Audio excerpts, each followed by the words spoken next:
नमस्कार, माता हिंगलाज टीव्ही बातमीपत्रात आपलं स्वागत। सुरुवातीला पाहूया दिवसभरातील काही ठळक घडामोडी।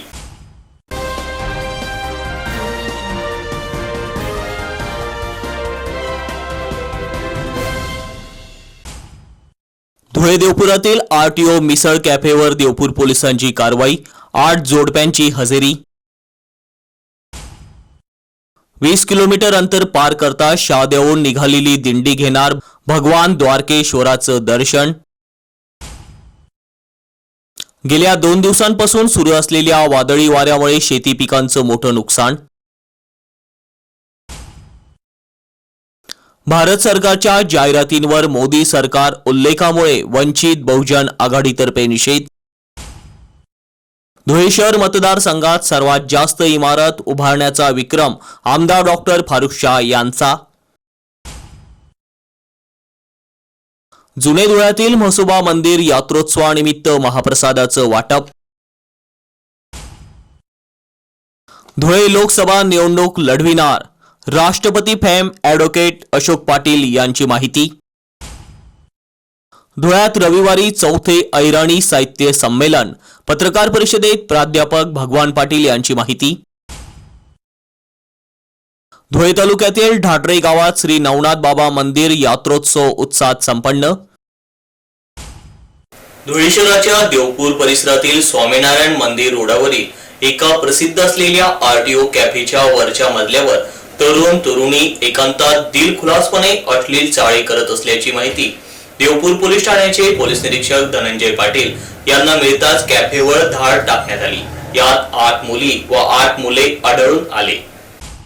या 8 मुलामुलींना समज देत त्यांच्या पालकांनाही बोलावून समज दिल्याचे कळते। या प्रकरणी कॅफे चालकाविरुद्ध कारवाई मात्र होणार आहे। सदरची कारवाई जिल्हा पोलीस अधीक्षक श्रीकांत देहुरे, अप्पर पोलीस अधीक्षक किशोर काळे, सहाय्यक पोलीस अधीक्षक एस ऋषिकेश रेड्डी यांच्या मार्गदर्शनाखाली ही कारवाई करण्यात आली। PSI Sunil Vasave, PSI Talekar, PSI Indve, ASI Milind Sonawane, head constable Pankaj Chavan, police naik Rahul Gunjal, Lata Patil, Manisha Bangad, Rajendra Hivarkar, Mohini Mali आदींच्या पथकाने ही कारवाई केली। आज देवपूर पोलीस स्टेशनच्या हद्दीत आम्हाला एका गुप्त बातमीदाराने माहिती दिली की इथं स्वामीनारायण मंदिराकडे जाणाऱ्या रस्त्यावर एक कॅफे आहे। त्या कॅफेत काही मुलामुलींना एकांत मिळावा या उद्देशाने तिथल्या कॅफे मालकाने जागा उपलब्ध करून दिली आहे।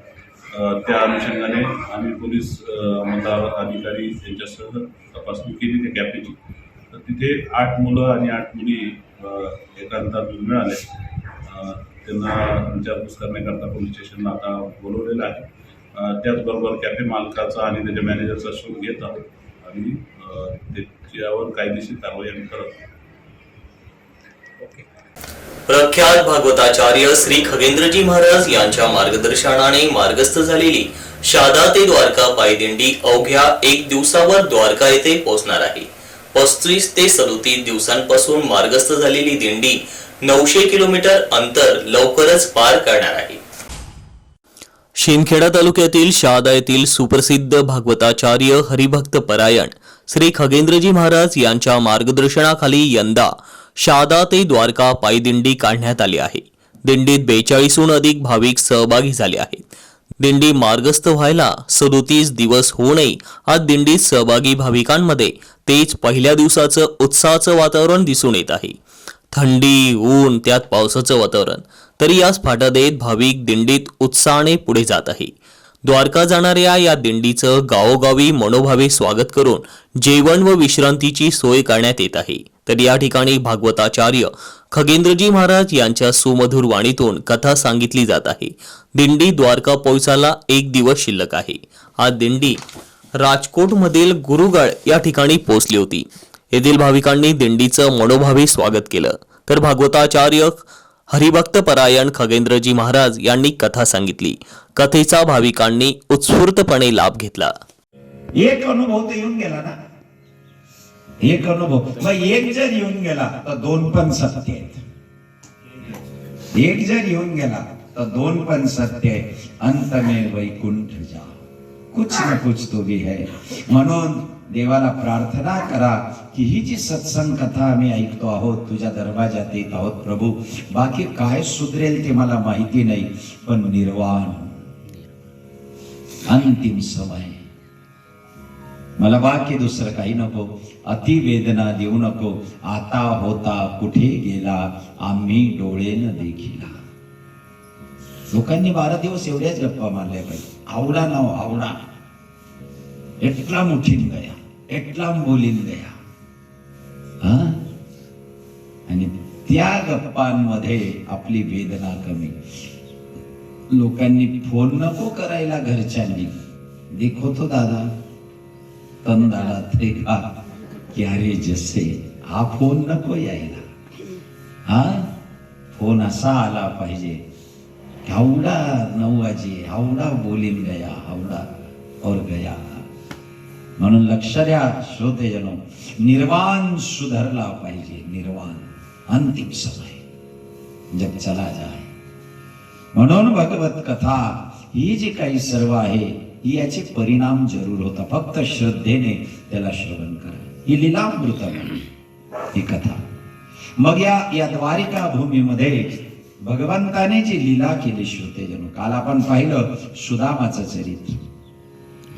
सुदाम चरित्रामध्ये एकच गोष्ट जास्त लोक फोकस करतात. कोणती? पोहे घेऊन गेला आणि त्याला धन धान्य समृद्धी हे सुदाम्याला मिळून गेलं. परमात्मा हे देण्यासाठी एक. सुदाम्याच्या कुंडलीमध्ये जास्तने लिहिलं होतं. फलश्रुती लिहितात ना, तर सुदाम्याची कुंडली काढली होती ब्राह्मणाने, खाली एकच शब्द लिहिला होता, श्री क्षय. श्री म्हणजे लक्ष्मी, क्षय. तुझ्या जीवनामध्ये संपत्ती राहणार नाही, श्री क्षय राहील. तू कितीही करशील तू दरिद्री राहशील. ब्राह्मणांनी लिहून दिलं होतं कुंडली. पण सुदाम्याने अशी भक्ती केली की त्या शब्दाला उलट करून दिलं. श्रीक्षय शब्द जर उलट वाचला तर यक्षश्री कुबेराचं धन त्याला मिळालं. कुंडली उलट करण्याची ताकद भजनामध्ये आहे. ज्याने असं म्हणतो ना, माझं जरा करून तर पहा. तुम्ही सांगाल महाराज वो सुदाम पुराना हो गया, एखादं उदाहरण तर दे. गेल्या 2 दिवसांपासून होत असलेल्या वादळी वाऱ्यामुळे शेती पिकांचं मोठ्या प्रमाणात नुकसान झालंय. धुळे तालुक्यातील आनंदखेड्यातील शेतकऱ्यांचे गहू पीक तर जमीनदोस्त झाल्याने शेतकरी आर्थिक अडचणीत सापडले आहेत. प्रशासनाने पंचनामा करून आर्थिक नुकसान भरपाई मिळवून द्यावी अशी मागणी शेतकरी करत आहे. गेल्या 2-3 दिवसांपासून ऊन सावलीचा खेळ सुरू आहे. त्यात ढगाळ वातावरण होत आहे. त्यात काल अचानक दुपारच्या वेळी वादळी वाऱ्यासह पावसाचं आगमन झालं. तालुक्यातील गावांमधील जनजीवन विस्कळीत झालं, तर काही गावांमधील शेती पिकांचं मोठं नुकसान झाल्याचं वृत्त आहे. धुळे तालुक्यातील आनंदखेडा गावातही वादळी वाऱ्यासह पावसाचं आगमन झाल्यानं शेतकऱ्यांच्या काढणीला आलेल्या पिकांचं मोठ्या प्रमाणात नुकसान झालंय. गहू पिकासह मका, दादर, कांदे आदी पिके जमीनदोस्त झालीत. आनंदखेडा येथील मनोज अमृतसागर यांच्या शेतातील गहू पिकांचं मोठ्या प्रमाणात नुकसान झालंय. या नुकसानीची तात्काळ दखल प्रशासनाने घेऊन पंचनामा करावा आणि आर्थिक नुकसान भरपाई मिळवून द्यावी अशी मागणी शेतकरी करताय. मनोज अमृतसागर, प्रतिनिधी. भारत संकल्प विकसित यात्रेत मोदी सरकारचा उल्लेख करण्यात आल्याने अनेक गावांमध्ये यात्रांना परतून लावण्याच्या घटना घडल्या. कुठल्याही शासकीय कामात भारत सरकार ऐवजी मोदी सरकार असा उल्लेख वारंवार करण्यात येत असल्याने आता याबाबतची चीड निर्माण झाली. म्हणून मोदी सरकारच्या या जाहिरातीवर वंचित बहुजन आघाडी धुळे जिल्ह्याच्या वतीने आक्षेप घेण्यात आला आहे. आज वंचित बहुजन आघाडी धुळे जिल्ह्याच्या वतीने धुळे जिल्हाधिकारी यांची भेट घेऊन तात्काळ मोदी सरकारचे नामोल्लेख असलेले बॅनर काढण्यात यावे, अन्यथा येणाऱ्या काळामध्ये आम्ही ज्या ठिकाणी मोदी सरकार नावाचे बॅनर असतील त्यांच्यावर काळे फासू असे वंचित आघाडीच्या वतीने स्पष्ट करण्यात आले आहे. यावेळी वंचित बहुजन आघाडी जिल्हाध्यक्ष अरविंद निकम यांनी सांगितले की आम्हाला भारत सरकार पाहिजे आहे, मोदी सरकार नव्हे. वारंवार मोदी सरकार असे संबोधून आम्हाला मूर्ख बनवण्याचे काम देशात सुरू आहे, अशी प्रतिक्रिया त्यांनी यावेळेस व्यक्त केली. यावेळी वंचित बहुजन आघाडीचे जिल्हाध्यक्ष अरविंद निकम, धुळे जिल्हा संघटक शंकर खरात, उत्तर महाराष्ट्र उपाध्यक्ष रविकांत वाघ, आबा खैरनार, मयूर अहिराव, सीताराम वाघ, चंद्रमणी वाघ, फकरुद्दीन खाटीक, आकाश बागोल, महेंद्र बोरसे, अमोल पवार, मुन्ना सरकार, रहीम पटेल, ईश्वर राजपूत, सागर चव्हाण, रघु खोपे आदी उपस्थित होते. या ठिकाणी धुळे जिल्हा वंचित बहुजन आघाडीच्या माध्यमातून माननीय महामहिम राष्ट्रपती भारत सरकार, राज्यपाल साहेब महाराष्ट्र राज्य, मुख्यमंत्री महोदय, त्याचप्रमाणे जिल्हाधिकारी धुळे यांना वंचित बहुजन धुळे जिल्हा आघाडीच्या वतीने या देशामध्ये नरेंद्र मोदी हे जे जाहिराती करत आहेत, या जाहिरातींवर भारत सरकार नावाचा उल्लेख न करता त्यांच्या स्वतःच्या नावाचा उल्लेख करून त्यांच्या नावाची ब्रँडिंग करीत आहेत. म्हणजेच उदाहरणार्थ मोदी सरकार, मोदी सरकार, मोदी सरकारची योजना, मोदी सरकारची संकल्पना, अशा विविध प्रकारचे मोदी नाव वापरून या देशामधलं भारत हे नाव न वापरता ते लुप्त होण्याच्या याच्यावर चाललेलं आहे असं दिसून येत आहे. आणि नरेंद्र मोदी हे स्वतःच्या नावाची ब्रँडिंग जनतेच्या पैशातून, जनतेच्या खर्चातून करून घेत आहेत. याला संपूर्ण धुळे जिल्हा वंचित बहुजन आघाडीच्या वतीने आक्षेप घेण्यात आलेला असून या ठिकाणी कलेक्टर साहेबांना निवेदन देण्यात आलं आहे की त्यांनी ते जे मोदी सरकार नावाचे बॅनर किंवा जाहिराती ज्या ठिकाणी वापरल्या जात आहेत त्या काढून घेण्यात याव्यात. अन्यथा 8 मार्च नंतर वंचित बहुजन आघाडीच्या वतीने ज्या ठिकाणी मोदी सरकारच्या नावाचे बॅनर दिसतील त्या बॅनरांवर नरेंद्र मोदींच्या फोटोला काळं फासण्यात येईल असा इशारा या ठिकाणी देण्यात आलेला आहे. त्याचप्रमाणे घरोघरी राम मंदिरच्या काळामध्ये कमळाची फुलाची निशाणी प्रिंट केली गेलेली आहे. आता लवकरच आचारसंहिता लागणार आहे, लोकसभेचे इलेक्शन लागू होणार आहे. तर या ठिकाणी घरोघरी जे कमळाची फुलं काढलेली आहेत ती मिटवण्यात यावी अशा प्रकारची विनंती करण्यात आली. जे लोक मिटवणार नाहीत त्यांच्यावर कायदेशीर कारवाई करावी अशी या ठिकाणी वंचित बहुजन आघाडीच्या वतीने मागणी करण्यात आलेली आहे. धुळे शहराचे आमदार डॉक्टर फारुख शाह यांच्या हस्ते प्रशासकीय इमारतींच्या कामांचा शुभारंभ आज करण्यात आला. धुळे शहराच्या विविध भागात असलेल्या सर्व शासकीय, निमशासकीय कार्यालय एकाच छताखाली येण्याच्या दृष्टीने तसेच शहरातील भाडे तत्वावर असलेले सर्व शासकीय, निमशासकीय कार्यालय एकाच छताखाली आणण्याचा यशस्वी प्रयत्न आमदार डॉक्टर फारुख शाह यांनी केलाय. आज दिनांक 1 मार्च 2024 रोजी धुळे शहराचे विद्यमान आमदार डॉक्टर फारुख शाह साहेब यांच्या हस्ते प्रशासकीय इमारतीच्या कामाचा शुभारंभ करण्यात आला. धुळे शहराच्या विविध भागात असलेली सर्व शासकीय, निमशासकीय कार्यालय एकाच छताखाली येण्याच्या दृष्टीने तसेच शहरातील भाडे तत्वावर असलेले सर्व शासकीय, निमशासकीय कार्यालय एकाच छताखाली आणण्याचा प्रयत्न यशस्वी करण्याचे महत्त्वपूर्ण काम आमदार डॉक्टर फारुख शाह यांनी या निमित्ताने केलेले आहे. आमदार डॉक्टर फारुख शाह यांच्या प्रयत्नाने आतापर्यंत धुळेकर नागरिकांना प्रशासकीय सुविधा सक्षमपणे उपलब्ध व्हाव्यात म्हणून विविध कार्यालय उभारण्यात आले आहे. त्यात प्रामुख्याने राज्य उत्पादन शुल्क विभागाची इमारत, MIDC प्रादेशिक कार्यालय इमारत व सुसज्ज अग्निशमन केंद्र, शासकीय तंत्रनिकेतन ग्रंथालय इमारत, आदिवासी प्रकल्प कार्यालय इमारत, ITI इमारत, RTO कार्यालय इमारत, न्यायाधीश निवासस्थान तसेच आदिवासी मुलांचे वसतिगृह, भाऊसाहेब हिरे वैद्यकीय महाविद्यालयात क्लासरूम, ग्रंथालय व निवासी अधिकारी निवासस्थान, कारागृह इमारत, शहरातील 4 ठिकाणी अभ्यासिका यांचा समावेश आहे. गेल्या 4 वर्षात सर्वात जास्त प्रशासकीय इमारती बांधण्याचा विक्रम आमदार डॉक्टर फारुख शाह यांनी केलेला आहे. साधारणतः शहरातील 38 ठिकाणी शासनाचे भाडेतत्वावर वेगवेगळे कार्यालय आहेत. या कार्यालयाच्या भाड्यापोटी शासनाला दरमहा 40 ते 50 लक्ष रुपये द्यावे लागतात. तसेच ही कार्यालय शहरात दूरपर्यंत विखुरलेली असल्याने सामान्य जनतेला दैनंदिन कामे करण्यासाठी हेलपाटे मारावे लागतात आणि ते दूर असल्याने त्यांना मनस्ताप सहन करावा लागतो. तसेच जनतेचा पैसा आणि वेळही वाया जातो. ही समस्या पाहता आमदार डॉक्टर फारुख शाह यांनी यासाठी सतत पाठपुरावा करत या प्रशासकीय इमारतीच्या कामासाठी सुमारे 40 कोटी रुपयांचा निधी मंजूर करून आणला आहे. या कामाचा शुभारंभ आज आमदार डॉक्टर फारुख शाह यांच्या हस्ते करण्यात आला.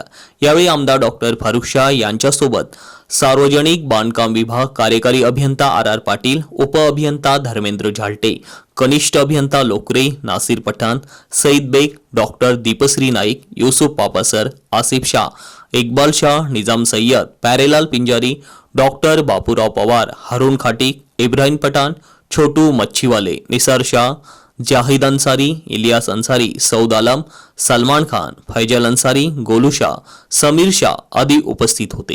या भागात एका प्रशासकीय इमारतीच्या कामाचा शुभारंभ माझ्या हस्ते करण्यात आलेला आहे.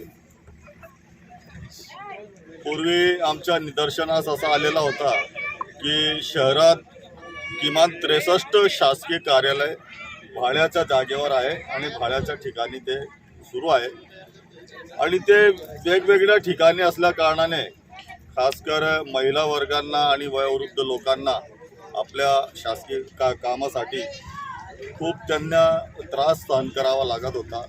पण त्यावेळेस माझी ही संकल्पना होती की हे सर्व कार्यालय एक छताखाली आले पाहिजे आणि त्यासाठी मी एक प्रोजेक्ट तयार केला आणि त्यावर मी तब्बल 3 वर्ष मेहनत घेतली आणि तो काम अर्थसंकल्पीय बजेट 2022-23 मध्ये आम्ही त्यासाठी 42 कोटी रुपये मंजूर करून दिले आणि आज त्याच कामाचा शुभारंभ माझ्या हस्ते करण्यात आलेला आहे. आपण बघितलं असेल शहरातील पाणी प्रश्न असो, कचऱ्याचा प्रश्न असो किंवा रस्ते, गटारी, पथदिवे, पाईपलाईनचा प्रश्न असो, त्या सर्व सोडवण्यात मला यश आलेलं आहे आणि त्याचप्रमाणे धुळे शहरात सर्वात जास्त इमारती उभारण्याचा श्रेय मला येतो आहे. आपल्याला सांगू इच्छितो की सुरुवातीला मी आदिवासी मुलींचे आणि मुलांचे वेगवेगळे वसतिगृह तयार केले. त्यानंतर RTO ऑफिसचा निर्माण केला. नंतर एक रिजनल ऑफिसर MIDCच्या एक रिजनल ऑफिसरची बिल्डिंग उभी केली. त्याचबरोबर एक फायर स्टेशन MIDCसाठी उभारून दिला. शहरात 4 ठिकाणी अभ्यासिका तयार केली. तसेच गव्हर्नमेंट पॉलिटेक्निकमध्ये आम्ही एक ग्रंथालय आणि लेडीज हॉस्टेल पण उभारलेलं आहे आणि त्याच धर्तीवर आज आम्ही एक प्रशासकीय इमारतचा कामाचा शुभारंभ करतो आहे. यामुळे पूर्ण शहरवासियांना जे वेगवेगळ्या ठिकाणी जावं लागत होता त्यांना सर्व ऑफिसेस तर एका छताखाली मिळणार आहे आणि त्यांची सोय होणार आहे. आज या कामाच्या शुभारंभ प्रसंगी माझ्यासोबत आमचे नगरसेवक नासिर पठाण, नगरसेवक सईद बेग, तसेच छोटू आजीसाहेब मच्छीवाले आणि प्यारेलाल भाई पिंजारी, आपले निजामदादा सय्यद, दीपा मॅडम, फैसल अन्सारी आणि असंख्य कार्यकर्ते माझ्यासोबत इथे उपस्थित आहेत. मला एक गोष्ट सांगितली होती की माझ्या पायाला त्रास आहे आणि मी माझ्या हेअरस्टाईलवर नंतर लक्ष देणार आहे. कारण आम्ही बघितला की अनेक लोकांनी ज्या नवीन वसाहती ज्या निर्माण झालेल्या आहेत तिथे खूप चांगले मोठे बंगले बांधून घेतले, पण त्यांना पावसाळ्यात जाण्यासाठी आपली बाईक आणि आपली 4 व्हीलर लांब लावून आणि पायी चिखलमध्ये जावं लागत होता आणि त्यासाठी मी पहिले गटारी केल्या, नंतर कॉन्क्रीट रस्ते केले. आता पुढचा माझा संकल्प आहे, तुम्हाला ते नंतर आता एक पत्रकार परिषद घेऊन पुढच्या वेळेस मला काय करायचं आहे ते मी सविस्तर सांगणार आहे. धुळे शहरातील जुने धुळे परिसरात असलेल्या म्हसोबा मंदिराच्या यात्रोत्सवानिमित्त महाप्रसादाचं वाटप करण्यात आलं. भाविकांनी दर्शनासह महाप्रसादाचा उत्स्फूर्त लाभ घेतला. जुने धुळे परिसरातील बंधुभाऊ मित्रमंडळाच्या वतीने म्हसोबा मंदिर यात्रोत्सवानिमित्त दरवर्षी विविध धार्मिक कार्यक्रमांचं आयोजन केलं जातं. या कार्यक्रमांचं आयोजन गल्ली नंबर 14 बालगोपाल विजय व्यायाम शाळेजवळ केलं जातं. यावर्षी महाप्रसादाचं आयोजन करण्यात आलं होतं. याचा लाभ भाविकांनी उत्स्फूर्तपणे घेतला. या कार्यक्रमासाठी मंडळाचे दिलीप माळी, राजेंद्र जाधव, प्रकाश महाले, एकनाथ माळी, सुनील जाधव, विजय माळी, राहुल माळी, राजेश बिरारी, कपिल माळी आदींनी परिश्रम घेतले. दरवर्षाप्रमाणे याही वर्षी आपण म्हसोबा यात्रेनिमित्त जो महाप्रसादाचा कार्यक्रम केला आहे. तरी आपले 35 वर्षापासून आपला कार्यक्रम चालत आहे भंडाराचा आणि आमचे मार्गदर्शक अण्णासाहेब बिलालमाई यांच्या वतीने आणि बंधू मित्रमंडळ सर्वांची टीम, राजूभाऊ असतील, नाना असतील, दादा असतील, मास्तर असतील, सर्व कार्यकर्ते आम्ही कार्यक्रम करतो दरवर्षी. दरवर्षाप्रमाणे आपण आपल्या जे म्हसोबाची पूजा वगैरे सर्व भाविक म्हणजे सर्व मिरवणूक वगैरे आपण काढतो. गेल्याची मिरवणूक वगैरे जुनी परंपरा आपण मोठ्या प्रमाणे महाप्रसादाचा लाभ घेता लोक भाविक. समाजातील सर्वसामान्य जनतेची आर्तहाक शासनापर्यंत पोहोचवून त्यांना न्याय मिळवून देतात असा अवलिया अर्थात ज्यांची राष्ट्रपती फेम म्हणून ओळख आहे ते धुळ्यातील ॲडव्होकेट अशोक शंकर पाटील हे लवकरच लोकसभा निवडणुकीच्या रिंगणात उतरणार आहेत. तसा प्रचार त्यांनी सुरू केला असून त्यांना जनतेचा प्रतिसाद लाभत असल्याची माहिती खुद्द ॲडव्होकेट अशोक शंकर पाटील यांनी माता हिंगलाज वृत्तवाहिनीशी बोलताना दिली. धुळे लोकसभेची निवडणूक 29 एप्रिल रोजी लागली आहे. त्या दिवशी मतदान होणार आहे. लवकरच आचारसंहिता लागणार आहे. त्यामुळे धुळे लोकसभा निवडणुकीसाठी मी उमेदवारी अर्ज लवकरच भरणार आहे. भारतातील प्रत्येक निवडणूक लढवल्यामुळे मला राष्ट्रपती फेम ही पदवी मिळाली आहे आणि माझा उद्देश महागाई, बेकारी आणि भ्रष्टाचार हटवणे, परदेशातील काळा पैसा आणून प्रत्येकाला 1 लाख रुपये द्यावे, पेन्शन द्यावे अशी माझी योजना आहे. आणि भ्रष्टाचार निर्मूलन केले तर हा देश सुखी होईल आणि त्यासाठी मी 50 वर्ष लढतो आहे. आणि आता धुळे लोकसभेमध्ये मी सर्वात प्रचारात आघाडी घेतली आहे. शिंदखेडा, धुळे, मालेगाव, सटाणा हा भाग मी पिंजून काढला आहे आणि त्यामुळे मला आशा आहे की मी निवडून येईल अशी चर्चा धुळे शहरात आहे. तरी मतदारांनी मला मत द्यावे ही विनंती. धुळ्यातील ऐराणी साहित्य परिषद व विद्यावर्धिनी सभा यांच्या संयुक्त विद्यमाने रविवार दिनांक 3 मार्च रोजी राज्यस्तरीय 4थे ऐराणी साहित्य संमेलनाचं आयोजन करण्यात आलं आहे. या साहित्य संमेलनाचा लाभ नागरिकांनी घ्यावा असं आवाहन परिषदेचे अध्यक्ष प्राध्यापक भगवान पाटील यांनी केले आहे. धुळे शहरातील साक्री रोडवरील जिल्हा मराठी पत्रकार संघाच्या हॉलमध्ये पत्रकार परिषद घेण्यात आली. यावेळी सचिव प्रभाकर शेळके, सुमनताई महाले आदी उपस्थित होते. पुढे बोलताना प्राध्यापक भगवान पाटील म्हणाले की संमेलनाचे स्वागताध्यक्ष माजी आमदार प्राध्यापक शरद पाटील तर अध्यक्षस्थानी अक्षय छाजेड हे असणार आहे. या संमेलनात पुरस्कृतांचा सन्मान करण्यात येणार असून त्यात डॉक्टर अरुण साळुंके, विजय पाटील, श्रीमती कलावती माळी, प्राध्यापक भालचंद्र साळुंके, श्रीमती सुमन देसले यांचा समावेश आहे. तर प्राध्यापक सदाशिव माळी यांना मरणोत्तर जीवनगौरव सन्मान दिला जाणार आहे.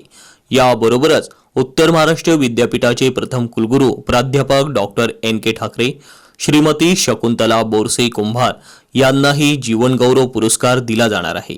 तर श्रीमती आशाताई रंधे, DD पाटील, प्राध्यापक VK भदाणे, प्राध्यापक सुनील गायकवाड, प्राध्यापक BN पाटील, अविनाश पाटील, विश्वास बिरारी, नवोदित साहित्यिक प्रवीण पवार यांचा सन्मान करण्यात येणार आहे.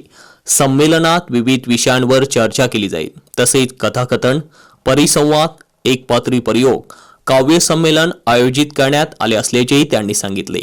संमेलनासाठी ऐराणी साहित्य परिषद व विद्यावर्धिनी सभेच्या कार्यकारिणीचे सहकार्य लाभले म्हणून हे 4थे ऐराणी साहित्य संमेलन स्वर्गीय अण्णासाहेब सदाशिव माळी साहित्य नगरीत कैलासवासी परमपूज्य ब.ना. कुंभार गुरुजी विचार मंचावर आयोजित करण्यात आले असून त्यात सहभागी व्हावे असे आवाहन स्वागताध्यक्ष माजी आमदार प्राध्यापक शरद पाटील, अध्यक्ष अक्षय छाजेड, युवराज करंकाळ हे करीत असल्याचेही प्राध्यापक भगवान पाटील, सचिन शेळके यांनी सांगितले. संस्थेमार्फत आमचं हे 4थं ऐराणी साहित्य संमेलन आहे. आता परिचय द्यायचा संस्थेचा असा तर ऐराणी ही एक बोली भाषा आतापर्यंत रचली गेलेली आहे. ही ऐराणी बोली भाषा नसून ही खरी तर अनेक लोकांची मातृभाषाच आहे. ज्याला आपण ग्रामीण भागामध्ये 12 बोललं ते लाभ म्हणतो. या सगळ्यांच्या तोंडी ही ऐराणीच असते आणि ही ऐराणी काही कारणामुळे म्हणा किंवा परिस्थितीमुळे लेखी स्वरूपात आली नाही. परंतु फार पूर्वीपासून जर ऐराणीचा शोध घेतला तर आधी खानदेश कसा निर्माण झाला या संदर्भात जर आपण तपास केला तर साधारणतः असं कळतं की पूर्वेला जो अशीरगड आहे तर त्या अशीरगड हा अशीरगड नसून अहिरगड आहे. म्हणजे पूर्वेला अहिरगड, पश्चिमेला सालेर फुले, उत्तरेला सातोळा आणि दक्षिणेला अजिंठ्याचा प्रदेश.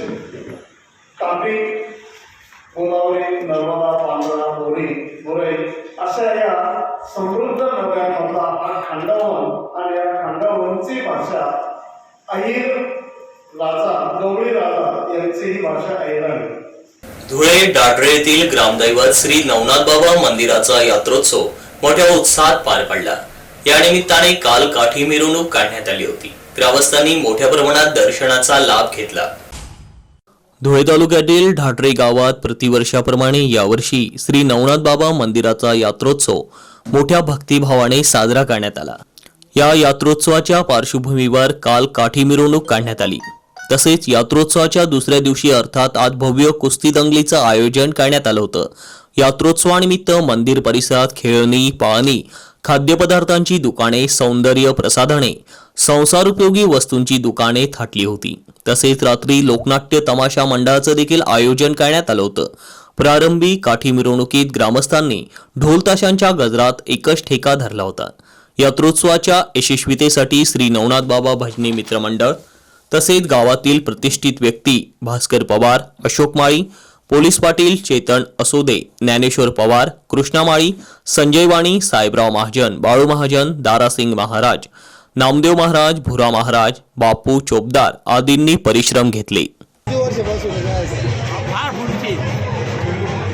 अनादी काळापासून चालत असलेली परंपरा नवनाथ महाराजांचा उत्सव आमच्या गावामध्ये गोर गरीब, हातमजूर, शेतकरी, कामगार सर्व मिळून आम्ही आमच्या नवनाथ बाबाचा उत्सव साजरा करतो. आणि या पंचक्रोशीमध्ये एवढाच चांगला उत्सव चांगला आहे.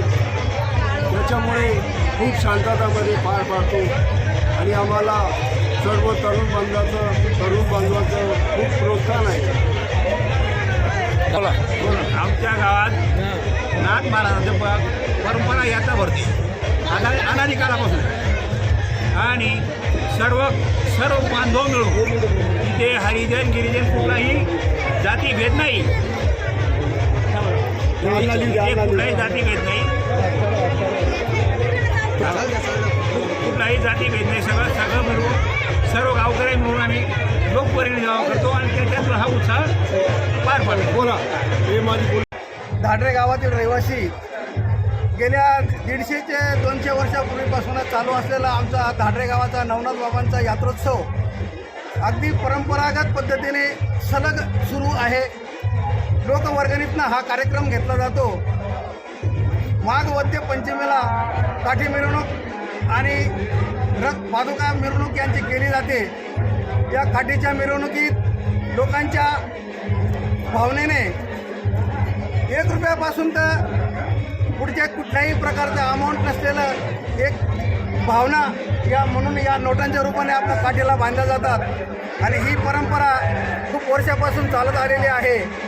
हा कार्यक्रम शांततेत आणि व्यवस्थित पार पडण्यासाठी संपूर्ण गावाचं आणि बाहेर गावाच्या पाहुणे मंडळींचं खूप मोठे सहकार्य मिळत असतं आणि हा आमचा परंपराचा उत्सव यापुढेही सतत नेहमी आणि कायमस्वरूपी चालत राहील ही आम्ही एक आशा बाळगतो. आणि या कार्यक्रमाच्या 3 दिवस असतो. चतुर्थीला एक लोकनाट्य ठेवलं जातं, पंचमीला काठी मिरवणूक आणि लोकनाट्य असतो आणि त्याच्या दुसऱ्या दिवशी षष्टीला कुस्त्यांची दंगल. त्यासाठी खूप बाहेरगावची पैलवान मंडळी आलेली असते. त्यांना खूप मोठे भांड्याच्या रूपाने काही रोख रकमेचे सुद्धा बक्षीस दिले जातं. याप्रमाणे आमचा उत्सव हा मोठ्या थाटात आणि आनंदाने आपला साजरा केला जातो. धन्यवाद. शेवटी पुन्हा एक नजर ठळक घडामोडींवर.